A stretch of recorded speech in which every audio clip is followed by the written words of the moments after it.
For 3 years, I was the ruthless CEO's secretary. On the night before I resigned, I dared to claim him, then fled abroad before dawn. 3 years later, when my 2 children were hospitalized, I swiped his card. That very night, he flew across the ocean and kicked down my door. I had worked as Eric Song's secretary for 3 years. On the night before my resignation, I finally gathered the courage to take my boss to bed. Afraid he would skin me alive afterward, I deleted every trace, blocked him, and fled overseas. I ended up hiding in Switzerland for more than 3 years. Until the day both my children were hospitalized. Desperate, I swiped Eric's credit card, and that very night, he flew across half the globe and kicked open my door. Never in my life did I expect to see him again. But there he was, Eric, 3 years later, still immaculate, ascetic, like some untouchable deity. His face was cold and severe as ever. He thrust his phone in front of me, the bank notification glowing on the screen. "Explain," he said. I was struck dumb under the dim streetlight. This man, worth billions, had actually crossed continents for a debt of barely 10,000. That card was one he'd given me back when I was his secretary. Yes, I had spent the money. But wasn't Eric being a little petty? He had so much, and countless women burned through his fortune. Why was it only when I used it once that I was dragged to account? Still, when you're under someone's roof, you bow your head. I gestured politely. "President Song, why don't you come inside?" Eric's eyes flicked over me, sharp and calculating, before he stepped through the door. The kids were already fast asleep. In the living room, I poured him a steaming cup of tea. Clearing my throat, I forced out the words, "President Song, I'm truly sorry. I was in a difficult situation, and I had no choice but to use your card. A borrower ought to act like one." I smiled lightly. "Once I have the money, I'll return it to you immediately." Silence. When I finally looked up, Eric was staring at me, unblinking. My heart skipped. Could it be, he was still hung up on that night 3 years ago, when I had thrown myself at him? I hadn't seen him in so long, and yet his gaze still pinned me as if he could strip me bare inside and out. President Song. The teacup clinked hard against the table as he leaned back, almost casually, against my son's green plush dinosaur. "What was so urgent you needed the money for?" I winced for the poor dinosaur. "Well, I was in a furniture store and accidentally broke a vase." Eric's eyelids lowered. His voice was flat. "Not the first time you've done that." I lowered my head. True enough. It wasn't the first mess he had cleaned up for me. Just when I thought I'd managed to fool him, his next words cut straight through me. "Mary, I'm not the 3-year-old asleep in your bedroom." My heart lurched. "The card sends transaction alerts. You spent it at the children's hospital."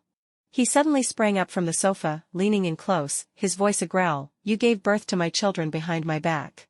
Almost instinctively, I retorted, "They're not your children." The air froze between us. The doorbell rang. Eric strode over to answer it before I could stop him. Only belatedly did I realize, damn it, this is my house. What right did he have to open the door? Still, he must have been caught off guard too, because outside stood another man, handsome, composed. It was Simon. His shock was perfectly measured as he spoke. "Mary, who is this?" Eric remained silent, but his eyes demanded an answer. I quickly took the medicine from Simon's hand, scolding lightly, "You took forever just to pick up medicine." Catching my signal, Simon shrugged off his coat and stepped inside as if it were his own home. Traffic was bad. Clever as always, Simon had understood instantly. Eric's expression stiffened, waiting for my explanation. "This is my former boss, Eric Song, President Song," I said smoothly. "And this is my husband, Simon." Simon extended a friendly hand. "President Song, hello. You came in such a rush tonight, was something the matter?" Eric's hands remained stubbornly at his sides. His gaze dropped instead to the ring on my finger. "Your wife charged my card," he said coldly. Simon faltered. The phrasing was unbearably sharp, especially those 3 words, "your wife." For some reason, they stung. "That's just a misunderstanding," Simon said quickly, forcing a laugh. "Sorry about that. My wife can be a little scatterbrained sometimes. Being a mom does that. I hope you won't hold it against her." I gave him a discreet thumbs up. From Eric's angle, all he saw was Simon and me exchanging knowing glances. Eric's face darkened, though he had always carried the look of someone perpetually owed money. This time, unfortunately, I really did owe him 28,000. I nudged Simon, who stepped forward to smooth things over. "President Song, I'll transfer the money back to your card later. Apologies for the trouble." Without a word, Eric opened the door and left, leaving Simon and me staring at each other. By the time we chased after him, he had vanished. Back inside, Simon was panting. "So that's where Jaden got that insufferable attitude. Turns out he learned it from his father." I glanced toward the bedrooms, dazed, and murmured, he really hasn't changed at all. Simon flopped onto the sofa with a huff. And that's the man you like? Seriously? Still reeling from Eric's sudden appearance and equally sudden departure, I whispered, maybe it's exactly that. Why don't you just go pick wild vegetables instead? Simon shot back. It was clear he thought I was hopelessly love-struck. He'd said so more than once. Simon had been my closest friend all these years. 3 months into Switzerland, when I found myself pregnant, I had broken down crying outside the hospital. By sheer chance, Simon, trying to escape a persistent nurse, tripped and fell flat on his face right in front of me. Our unlikely friendship began there. Even now, everything felt like a dream, that I had actually seen Eric again. After a pause, Simon asked softly, how are the kids? They're fine now, I said. Julia and Jaden, the twin boy and girl I had conceived that one reckless night with Eric, were sound asleep in the other room. 2 nights ago, the three of us had eaten something bad, landing us in the hospital in the middle of the night. Life in Switzerland had been tight, the medical bills outrageously expensive. With Simon locked down by his mother, I had no one else to turn to. Desperation drove me to swipe Eric's card, leading to tonight's disaster. Simon couldn't stay long, he had slipped out secretly. After chatting for a bit, he left in a hurry, fearing his mother's wrath if he were caught. At the door, he hugged me briefly. Get some sleep. And don't think about Eric. I laughed. I'll think of you, I'll think of you, I'll think of you. Go on. When the door closed, Eric's face resurfaced in my mind with alarming clarity. My story with Eric was simple enough. I had slaved away as his secretary for 3 years, yet in the end, I had only managed to have him for one night. And in truth, I had only ever had him for that one night. He was the cold, aloof CEO. I was the runaway woman with 2 children. Wife, the word felt ill-fitting. After all, Eric seemed to already have one. Tossing and turning in bed, I finally unblocked his number. 3 years ago, I lost my mind and recklessly wanted a taste of Eric. Then, like a thief running from the scene, I bolted, deleting every contact, blocking every trace, terrified he might come after me. I fled to Switzerland and stayed there in hiding. But tonight, for the first time, it struck me that maybe, just maybe, he hadn't cared about that night at all. The children were growing. Sooner or later, I would have to tell him. Even if it cost me my life. As I wrestled with the thought, my phone buzzed at the worst possible moment. Eric, you owe me $28,000 today. I rubbed my eyes, wondering if I was seeing things. Damn it, Eric. That was Eric. I remembered how, in the past, he would casually drape diamond bracelets and $1,000,000 necklaces onto whatever woman accompanied him to an event. My eyes had gone dry just watching. And now, he was hounding me for $28,000? Either his company had gone bankrupt, or he had some other intention toward me. I thought about everything between us over the years, and firmly rejected the latter. After graduation, I had fought my way through countless applicants to land at Eric's side. Since he was also parachuted in with no old ties, I managed to secure the position of his secretary. From then on, I trailed him everywhere. By day, clients praised us, by night, Eric tore me apart with criticism. He was harsher than most, not just with me, but with himself, too. Our worlds were entirely different, we needed no comparison of family backgrounds to see that. Sometimes I cried in frustration, but he never had a kind word. Not once did he buy me even a trinket, no necklace, no bracelet. Heartless capitalist. All he ever gave me was endless reviews, and more reviews. Looking back, I realized he was gentle with everyone else, only with me was he relentlessly strict. He never gave the slightest sign of romantic interest. Just as I thought this, my phone buzzed again. Eric? Concise as ever, that was his style. I didn't reply. What could I say? Eric, got a minute? Even after 3 years, the pressure of facing Eric came rushing back. So, I transferred the $28,000. Me, President Song, this is the money I used from your card today. Eric, didn't you say your husband would pay me back? Where is he? Me, he's asleep beside me. After that, 2 minutes passed. Silence. 10 minutes. Still nothing. Half an hour later, I was still tossing and turning, my mind stuck on memories of Eric. Infuriating. That night, I drifted in and out of restless dreams. The next morning, Simon's call woke me. Yesterday Eric had people digging around, trying to find out about you and the kids. I redirected things back to him. Groggy, fumbling for my slippers, I muttered, why is he asking about me? Simon, distracted as he played with his bird, snorted, maybe he wants to know if the kids are his. My heart clenched. Just then, Jaden knocked on my door. Mom, are you awake? Jaden was so sensible.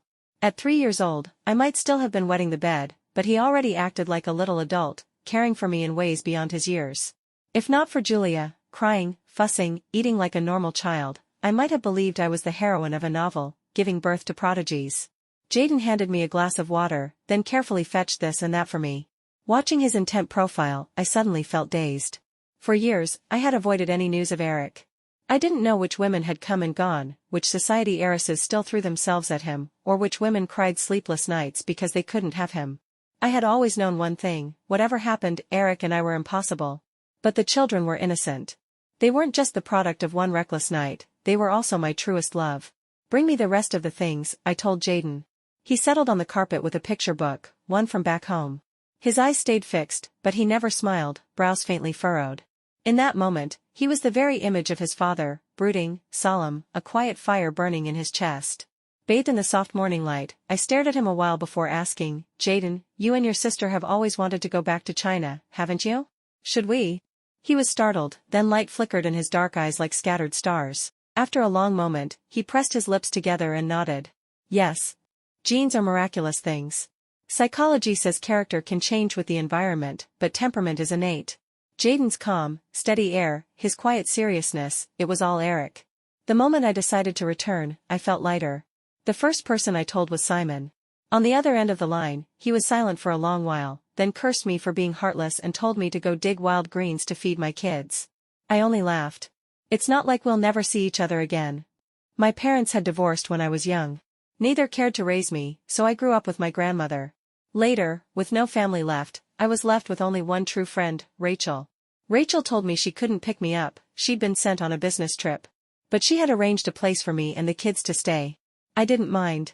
With the twins in tow, I even had time to grab a meal at the airport. During dinner, Julia demanded to go to the restroom. The restaurant had no child-friendly facilities, so Jaden stayed obediently at the table while I took her. When we came back, Julia skipped along happily, clutching 2 rose candies, looking around for Jaden. But the restaurant was crowded, and his seat was empty. Jaden was always obedient, he would never run off. My heart lurched. I rushed to the staff and had them pull up the surveillance footage. On the screen, a waitress was seen chasing after Jaden at a startling pace. My pulse quickened in step with hers. Julia and Jaden were my life. Losing either one would break me. My voice trembled as I called the police. Other employees murmured among themselves, that woman got divorced.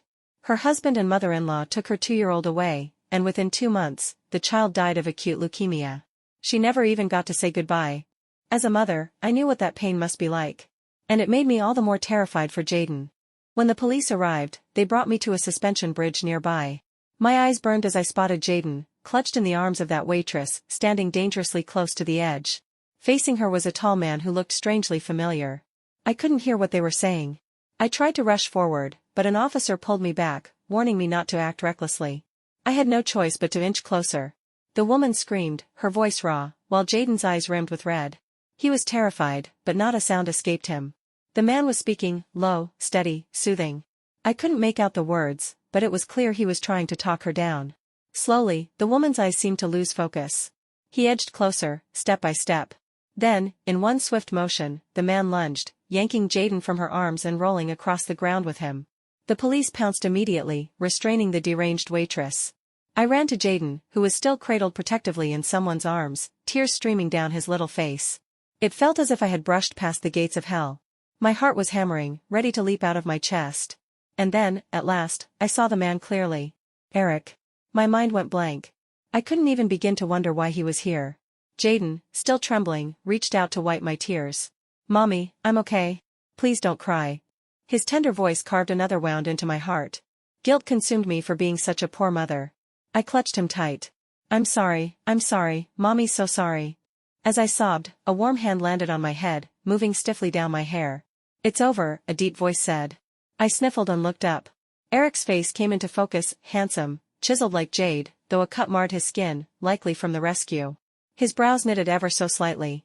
My mind was still reeling, words stuck in my throat. Eric. Eric. 2 voices rang out together. We both turned to see a figure hurrying toward us. A woman. Jenny Meng, Eric's fiancée. Or rather, she had been 3 years ago. One glance at her ring finger told me everything, they were married now. Jenny instinctively stepped in front of Eric, blocking me from his sight. Eric, are you hurt? How could you do something so dangerous? You scared me to death. Her barrage of questions jolted me back to reality. I loosened my hold on Jaden and retreated a step. Eric's brows furrowed again, displeased. Why are you here? Trouble at home? I remembered how he had always admired her. Strong, capable, with the perfect family background, and skilled at charming elders. But his blunt question left Jenny flustered. I hesitated, wondering if I should step in to thank him. After all, he had saved Jaden. Leaving without a word seemed wrong. But the next moment, Eric bypassed Jenny and strode directly to me. His gaze landed naturally on Jaden, and Jaden, from the safety of my arms, peeked back cautiously at him. Father and son, staring at one another, it made my heart pound uneasily. I took another step back. President Song, thank you for today, I said quickly. Allow me to treat you to a meal another time. The child is still shaken, I'll take him home now. I hadn't even turned before Eric's hand closed firmly around mine. When did you come back? His eyes flicked thoughtfully to a detail on Jaden's clothes. And why didn't your husband return with you? Thinking of that so-called husband who could hardly protect himself, I forced a smile. He's busy. Then another day, you can treat me to that meal. As he spoke, Eric plucked a stray hair from Jaden's clothes, slipping it casually into his palm. Panic surged. The very thing I feared most was happening before my eyes. President Song. I cried, voice trembling. His reply was cold, cutting. If I want to investigate, Mary, you can't stop me. I nearly forgot, in these 3 years, what kind of man Eric truly was, relentlessly efficient, terrifyingly logical, a man of absolute authority. A born leader who tolerated nothing but results. In that instant, only one thought filled my mind, run. Jaden tugged at my sleeve. Mom, I want to go home. I snapped back to myself. Yes, sweetheart. Let's go home. This time, Eric said nothing. He simply collected Julia from the officer and let us go. Back at our place, I told Rachel everything over video call. She gasped again and again. You're finished. Pack up and run. And don't forget to carry off my family house on your back. I had spent the entire afternoon calming down. Now, I felt strangely resigned, almost reckless. This time I don't think I can escape, I said, chewing on a milk candy. Eric was fooled by me once. There's no way he'll be fooled twice. Rachel groaned in despair. By the time I get back, will I even see you alive? Of course you will. Eric still abides by the law. I think. But when it comes to custody, I'll definitely lose. If he really fights me for the kids, I don't even know what I'll do. As my mind drifted, Jaden emerged from the room with the phone in hand. His young voice carried Eric's unmistakable commanding tone. Mom, get ready. Uncle Song said he's coming over. I froze. On the other end, Rachel was dumbfounded. Mary, can you secretly live stream this for me? I sighed. Whatever happened next, courtesy was still courtesy. I tucked the children into bed, then prepared 2 glasses of warm water with just the right temperature and a hint of honey. Halfway through, I froze. Damn it, muscle memory. Half an hour later, Eric pushed open the door. I had left it unlocked. He paused at the threshold, his smooth voice carrying a note of exasperated amusement. I'm not going to eat you. Why are you kneeling? Before I could speak, tears began spilling uncontrollably. Damn it. I hated how easily they fell. I was wrong to keep it from you. Jaden and Julia are your children. But please, don't take them away from me. His smile froze, and fear stabbed through me. All these years, Eric's oppressive presence as my boss had haunted me like a nightmare. He seemed at a loss for words, his voice unsteady. The DNA test isn't back yet. I shot to my feet. Well, then, damn it, maybe the kids should just stay with you. Eric gave a short laugh, then pressed, so your marriage with Simon was fake too? I nodded helplessly. Yes. His tone shifted, edged with accusation. You were so afraid I'd take the children that you had them call another man Dad? TCH. Why were men always so sensitive about this? No, not really, I explained quickly. They don't even know they have a father. Eric's usually calm demeanor finally cracked. Then what, did you tell them I was dead? Of course not. You have your own life, I murmured, stopping short of saying the word family. For the first time in years, he looked truly angry. He drew several deep breaths, then picked up one of the honeyed drinks I had made and swallowed a mouthful. His mood visibly steadied. The scene was oddly familiar, like the old days when we worked together. As a boss, Eric had always been composed, cold, and crushingly intimidating. Once, I had botched a financial report. He hadn't yelled, hadn't raised his voice. Instead, he had asked me 3 quiet, merciless questions. Has something happened to you recently? You've negotiated contracts with me for so long. Have you ever once seen someone hand in a document with formatting errors?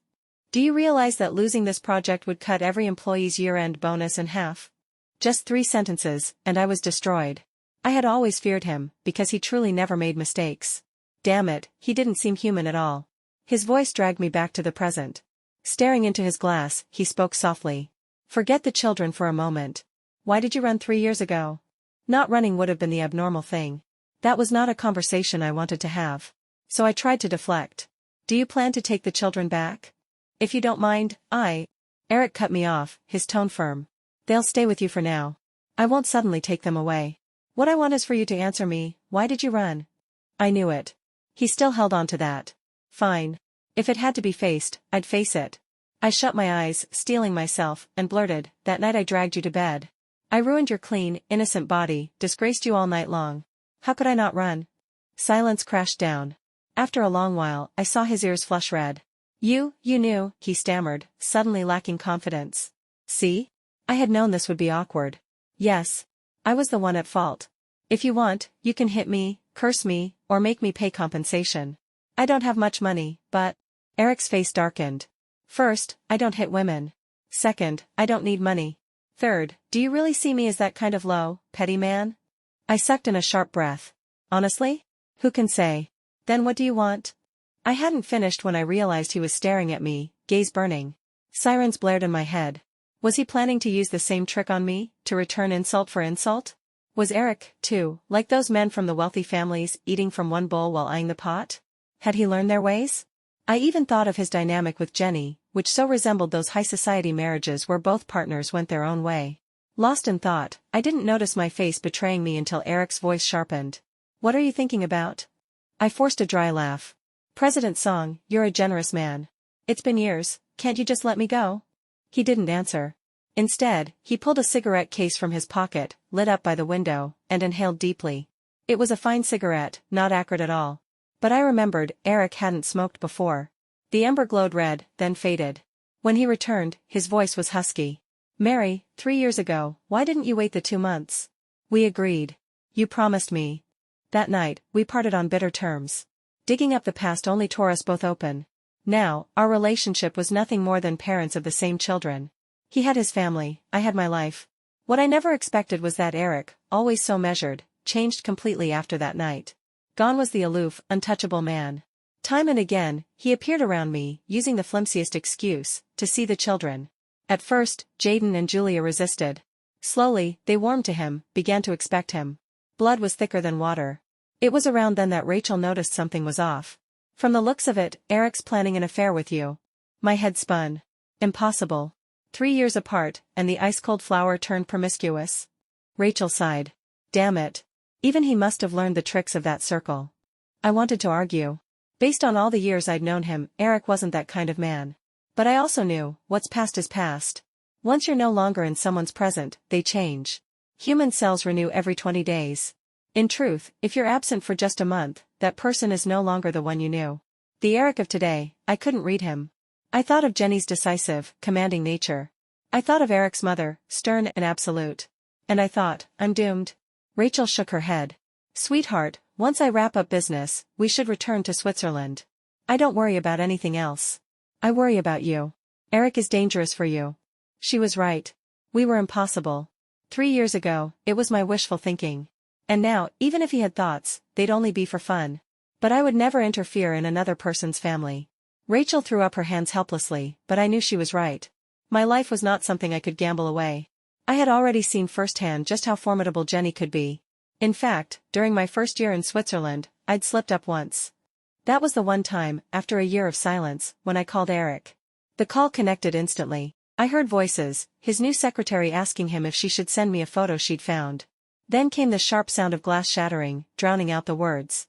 I froze in fear. And then Jenny's calm, steady voice came through the line. Eric's in a bad mood right now. May I ask what this is regarding?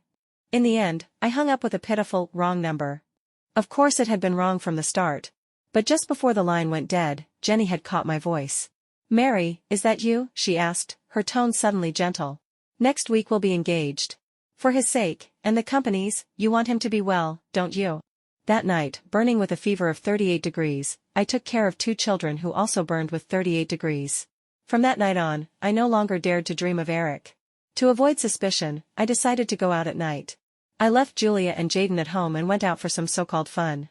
Rachel even hired 2 male models for me. But the moment I sat down beside them, my head dipped instinctively. Mary, are you at work getting scolded again? Rachel scolded, glaring at me. Only then did I dare to straighten my spine. Are you sure you didn't bring me to the wrong place? Why do these two feel like abstinent CEOs instead of models? Rachel sighed. I picked them to match Eric. Isn't this your only type? TCH.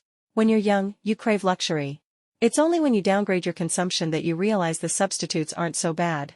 That night I played recklessly, until I returned home past 11. And there he was. Eric hadn't left. He saw me, arms draped around 2 models, and his face darkened instantly. I thought you were deliberately avoiding me, he said.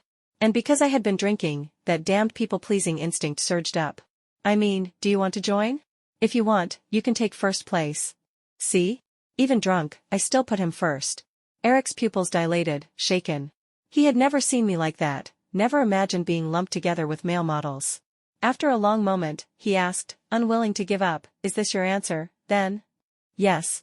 Remembering Rachel's words from earlier, anger rose in me, at him, and at myself for being so weak. So unattainable when I couldn't have you, a flower on the high cliffs. But once I did, turns out, you were just SOSO. Who has the patience to keep playing with you for 2 months? Eric left. He didn't slam the door, his pride wouldn't allow it. But as he passed me, the faint pine scent clinging to him sobered me in an instant. The 2 models glanced at me, then at each other. One ventured cautiously, sis, are we lowering your standards tonight? TCH Eric was the kind of man who could make both women and men feel small. Still, he came to see the children every day. Or rather, they came to see him. And honestly, he was a good father. I let out a quiet sigh of relief. Maybe this was fine. This could be our new normal, occasional visits, no deeper involvement, and less chance of Jenny coming after me. And yet, at times, I couldn't explain the faint ache inside me. But no matter. Once Rachel finished with her business, we would return to Switzerland. What I didn't expect was for Rachel to run into trouble first. And the one behind it, was Jenny. The situation was both huge and small. Rachel's e-commerce project had run into legal issues, possible fraud. If Jenny's company issued a letter of understanding, the matter would dissolve. If not, Rachel might face criminal charges. By the time I reached the police station, Rachel was already being interrogated day and night. I didn't even see her face. Jenny didn't come herself. She only sent a lawyer with a message. Miss Jiang, President Song said that even though this is your friend, the law is the law. There can be no private settlement. I laughed bitterly. I understood her meaning. The next morning, I was waiting in Jenny's company reception room. I sat there an entire morning, until my back ached, before catching the briefest glimpse of her. And then she disappeared again. Finally, just before closing time, I cornered her in her private office on the top floor. Through the floor-to-ceiling windows, across the river, loomed the headquarters of Eric's cloud group. Jenny turned as I entered.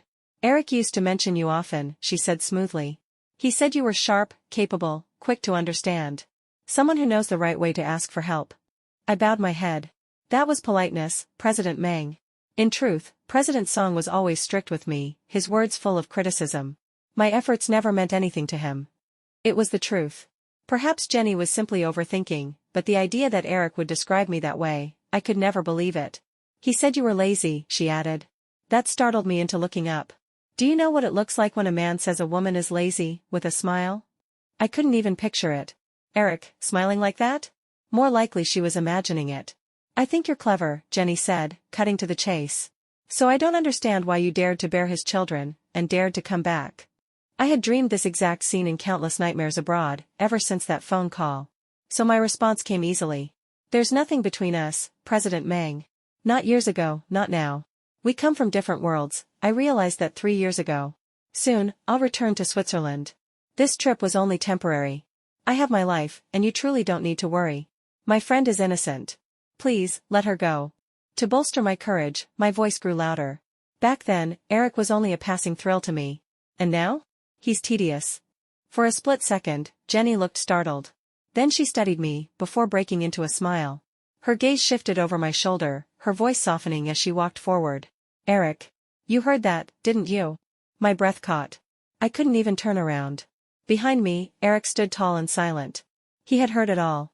In that moment, I thought I might truly be finished. Jenny might not have been pleased, but I was certain I had enraged Eric. I didn't have the time to worry about it. President Meng, my friend. Sorry, Jenny cut me off smoothly, looping her arm through Eric's and smiling. Mary, for the years you spent at Eric's side, I would love to help you. But I can't. You know as well as I do, every country has its laws, every family its rules.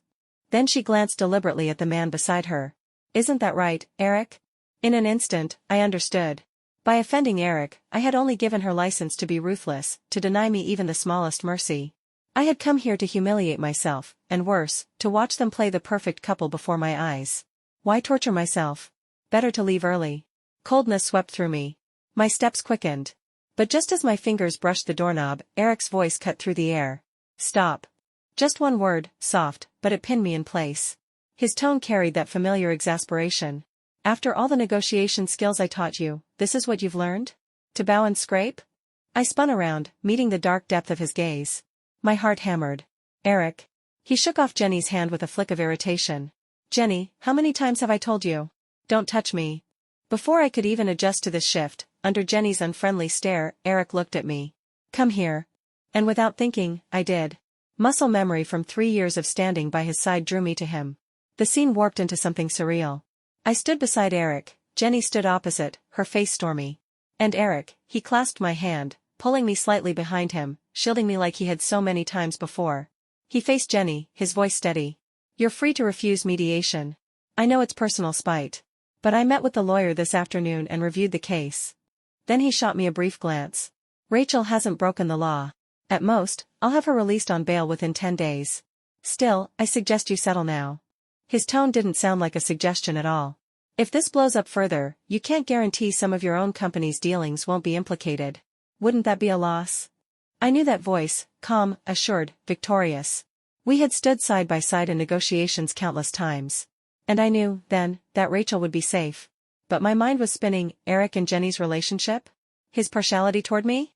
Jenny's expression collapsing before my eyes? Eric, you're threatening me for her? Jenny snapped. Did you not hear what she just said? From start to finish, she treated you as nothing but a toy. Cold dread pricked my spine. Eric, who had always been untouchable, had never been debased like this in his life. I tried to pull my hand free, but he held firm. That's between her and me, he said flatly. Then, without hesitation, as for you, what are you, exactly? Eric had always been impeccably polite. In 3 years by his side, I had never heard him speak such blunt, discourteous words. His departure from character left me shaken. Perhaps he and Jenny had already soured after marriage. In wealthy families, marriages of hatred far outnumbered those of love. Without another glance back, he pulled me out of Jenny's company. Behind us, the crash of shattered objects filled the air as Jenny destroyed everything within reach. Heat flowed from his palm into mine, steady, unyielding. In the thick twilight, I had the strange sensation that we were escaping the world together. Not until we got out of the car did Eric finally let silence rule. I forced a smile, feeling the weight of his help. President Song, would you like to come in for dinner? He said nothing. Desperate to ease the tension, I babbled on. You know, in these 3 years I've gotten really good at cooking. Curry chicken, spicy rice noodles, you used to love pearl soup, didn't you? I can still make. His eyes sliced toward me, glacial. I shrank back instantly. I hadn't forgotten the cruel words I had thrown at him earlier. Maybe my flinch softened him. He sighed, pulled a cigarette from his pocket, and stepped out into the night. It was December. Wind slipped through the cracks of the car and into my clothes. I shivered, watching his profile illuminated by the flame. For a fleeting moment, he looked lonely. Perhaps that was better.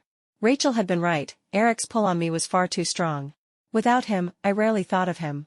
But seeing him again, I could not control my heart. Reason demanded morality, demanded distance. But I was drowning in emotion, clumsy and ashamed. No matter what he thought of me, or of the things I had said, I couldn't afford deeper entanglement. While he finished his cigarette, I sorted my mind. By the time he slid back into the driver's seat, I had arranged my mask. President Song, I said softly, thank you for helping me today. And I'm sorry for damaging your relationship with your wife. I continued, steadying my tone. Once this matter is over, we should talk about custody of the children. When everything is settled, I plan to return to Switzerland with Rachel. We'll each live our own lives, and you won't have to be troubled again. Please know that I'm truly grateful. The car was silent for so long that I broke into a sweat. At last, Eric smiled, and his smile was never gentle. His questions always pressed me into corners. Who told you she was my wife? It was like a blow to the head. My ears rang. I had never imagined this. With Eric's mother's approval and Jenny's self-assurance, I had assumed their marriage was set in stone. 2 minutes passed before I could whisper, "You mean, you're not?" He answered without hesitation. "I never said I was married. Everyone else did." My mind was reeling. My words came out jumbled. "So you aren't married?" Eric's tone chilled. "Have you been abroad so long you've forgotten Chinese marriage law? We never married. We were never even ambiguous. From start to finish, nothing. She's only a match my mother favors, not someone I do." His eyes darkened. "The one I like, you really don't know." My heart tangled into a mess of threads. He lowered his gaze, a bitter smile tugging his lips. "Your plan is reasonable enough. Come back for a while, hide the children from me, then leave again with Rachel once you've had your fill. As for me, what do I matter?" His laugh was quiet, twisted. "After all, 3 years ago, I was just a whim to you. A game. And now, seeing me again, you find me tedious, don't you?" He stressed the last words, and for the first time, I saw it, hurt, raw and naked, etched across Eric's face.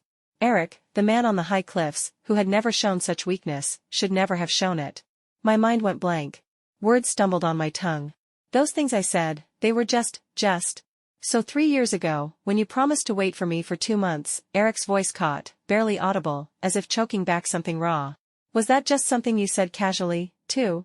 I had never imagined Eric's tears would feel like this, searing, burning as they fell onto the back of my hand, scorching a hole straight through my heart. His words echoed in my ears, a passing whim, utterly tedious. But I had lied.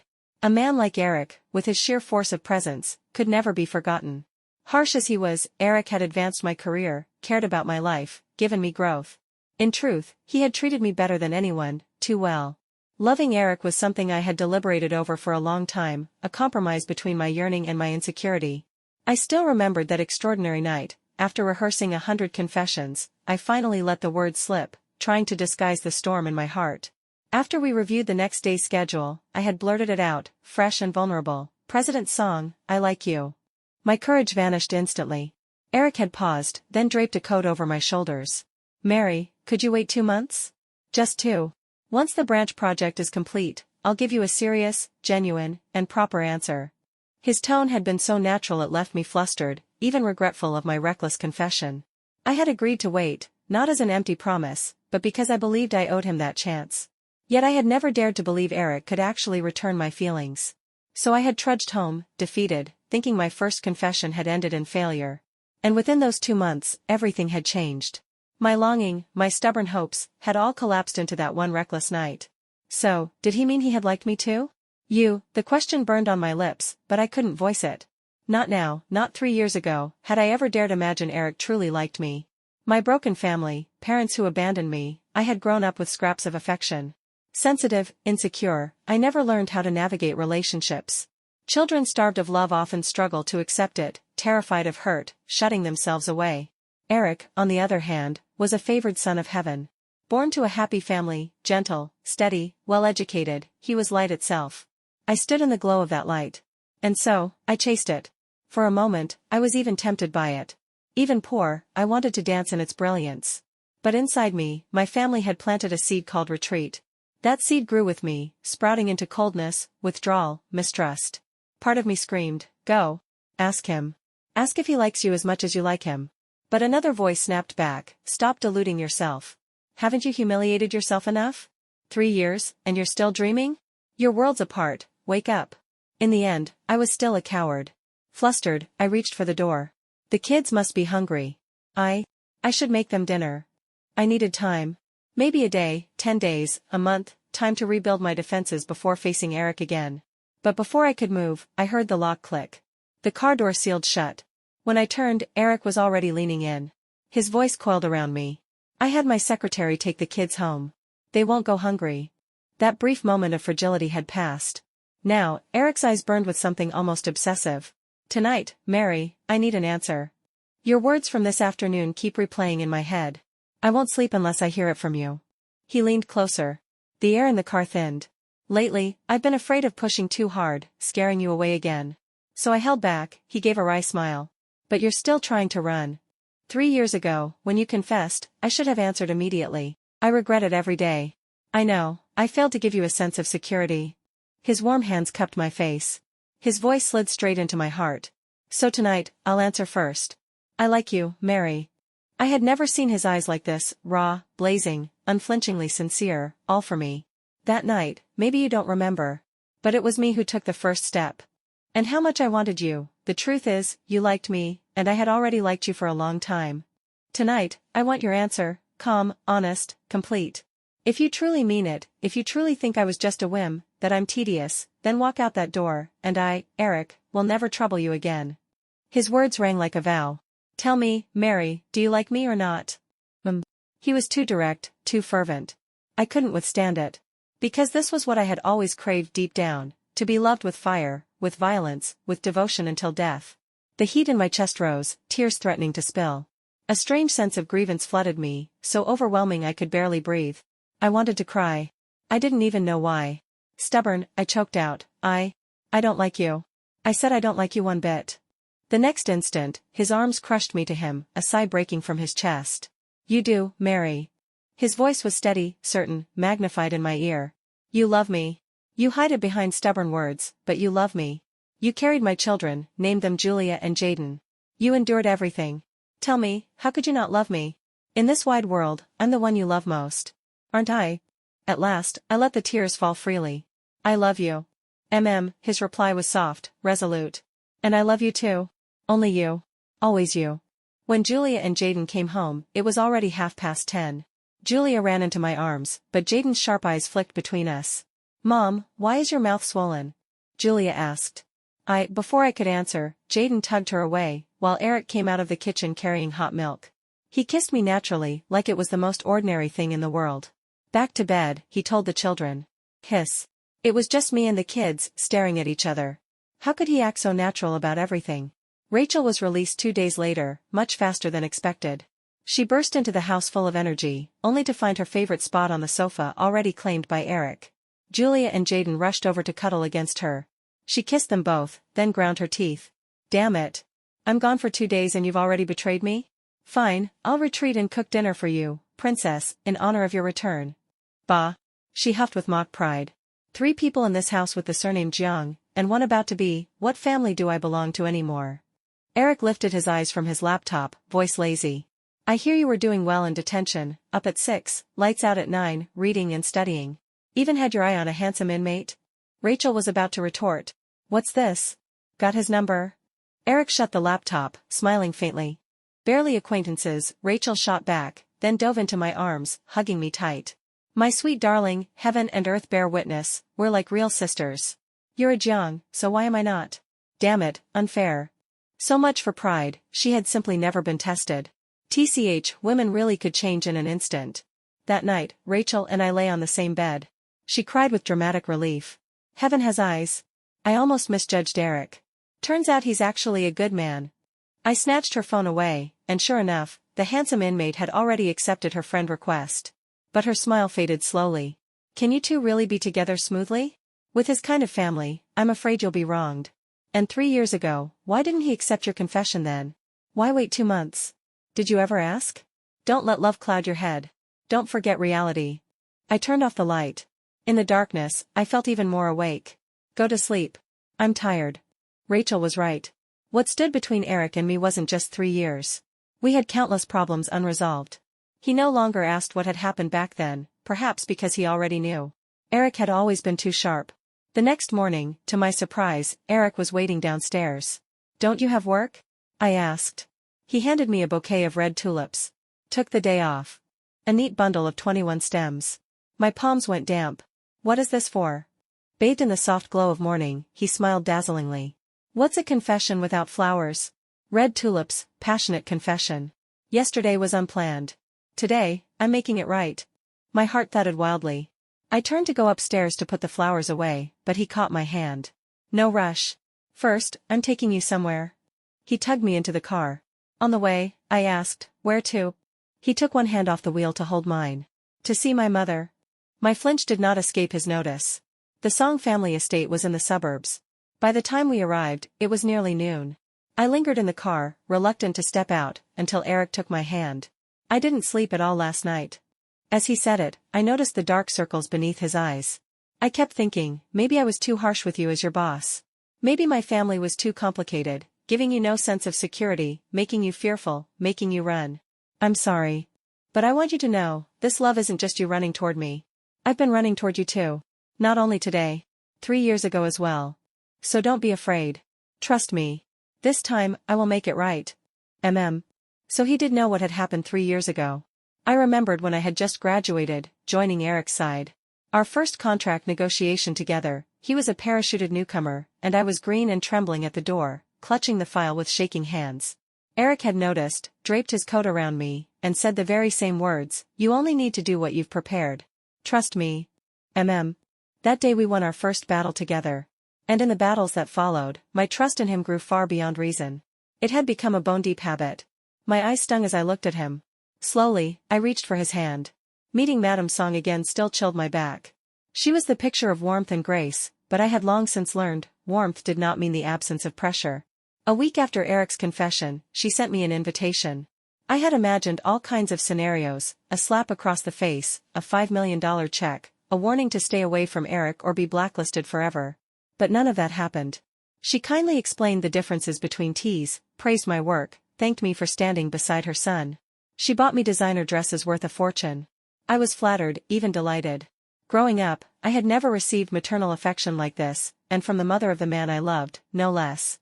But by the end of the day, my joy shattered. Our last stop was a beauty clinic. The woman who greeted us was my biological mother. Her face had long blurred in my memory, yet the moment she bent in welcome, I recognized her instantly.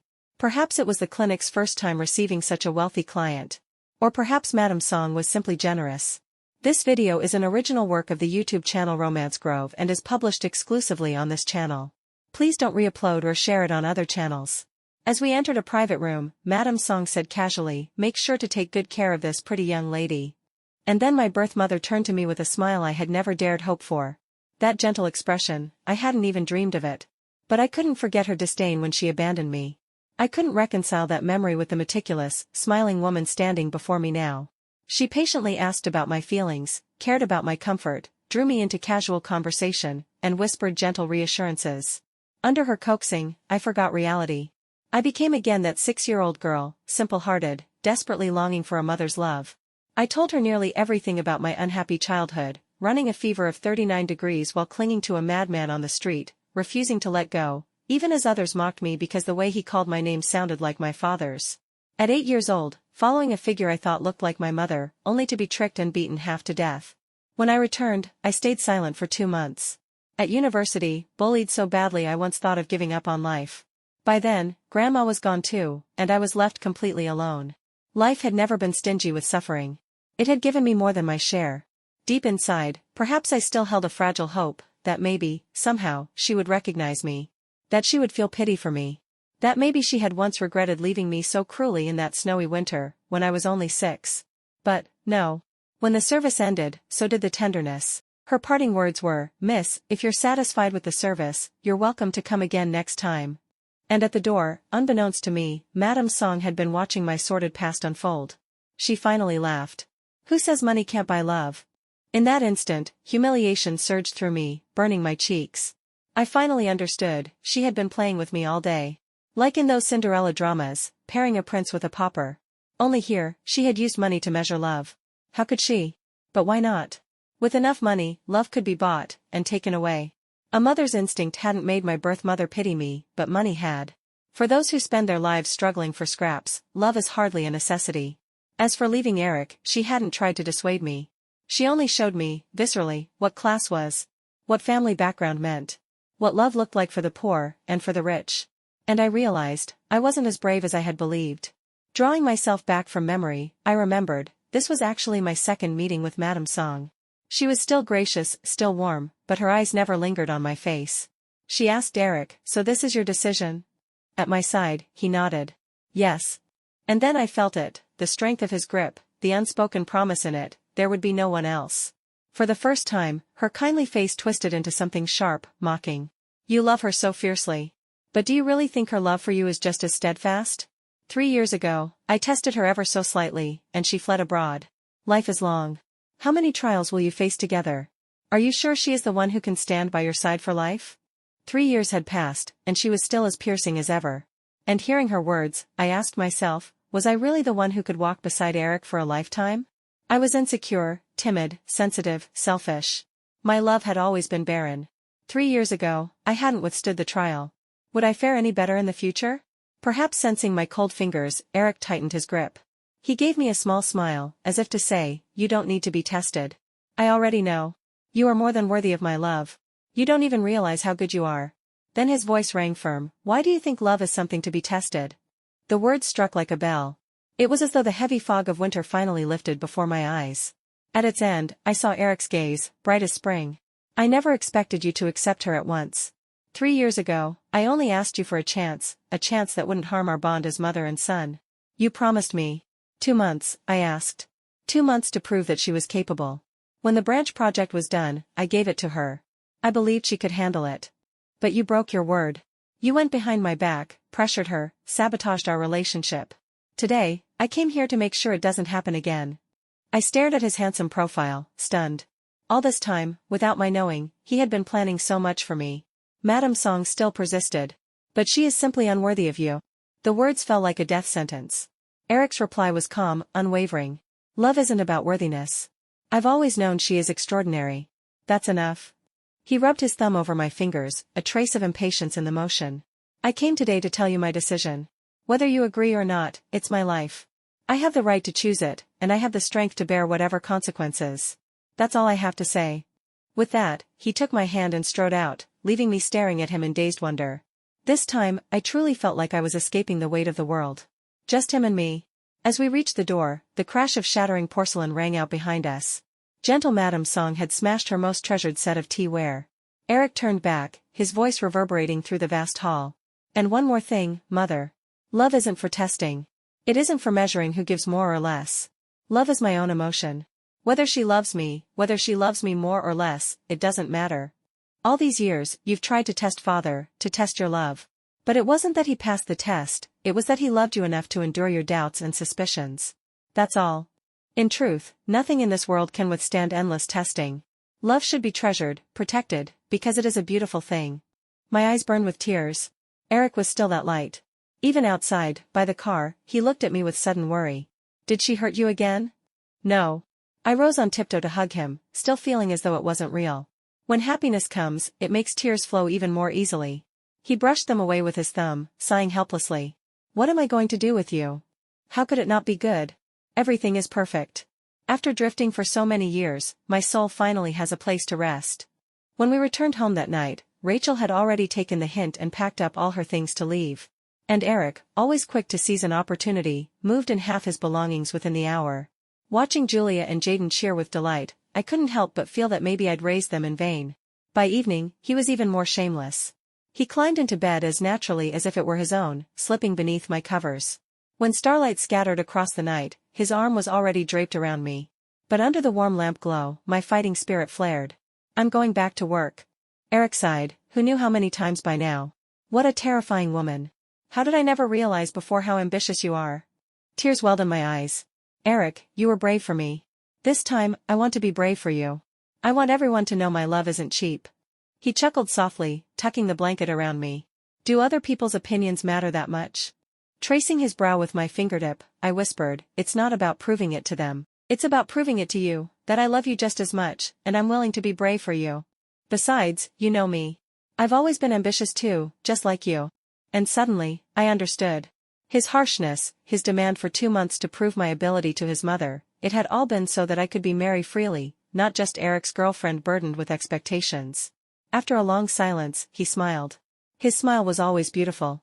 Snow melted, spring waters stirred, the woods turned lush, and summer no longer seemed a dream. "See?" I teased. "You're tearing up too. Now it's fair." Eric switched off the lamp, leaning down over me. "There are other ways you can prove your love to me." Damn him. Those unspeakable details. Afterwards, with my last scraps of strength, I mumbled, "It still feels like a dream, that you actually like me." Eric pressed a kiss to my forehead. "Then let's stay in this dream forever, deep, beautiful, and unending." Yes. I still loved the one who stayed by my side for the long haul. Half a year later, when I officially took over the branch company, I spotted Madame Song in the corner of the ceremony. I wondered, should I gift her a new tea set? That night, I returned home to yet another surprise. Julia and Jaden had grown so fast. They rushed me at once, nearly knocking me over. Eric caught me from behind, steadying me. Damn it, I laughed, this feels like a Princess Carrie. Before I could finish, a veil floated down before my eyes. At some point, someone had placed a white veil on my head. I really was a princess now. Julia and Jaden, as if by magic, each pulled out a bouquet of red tulips. And Eric, right there before me, dropped to one knee.